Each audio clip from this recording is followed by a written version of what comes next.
Hi guys, this is Arifur and welcome to HTML Basic for Beginners. In this video, I will show you how to install Notepad++ software. Now you have to double click on this PC, then click on download from the quick access, then double click on programs folder. Here you can see Notepad++ software.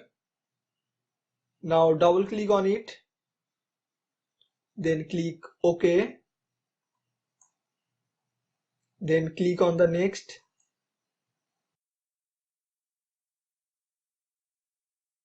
Click on I agree, then next. You have to select create shortcut on desktop, then click on install. If you want to run Notepad++, just click on finish. Now I don't want to open Notepad++ software, so I am deselecting run Notepad++.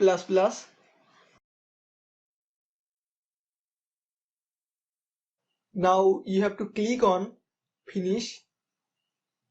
Now you have to close this. Here you can see Notepad++ software has been installed. Now you are ready to use Notepad++ software.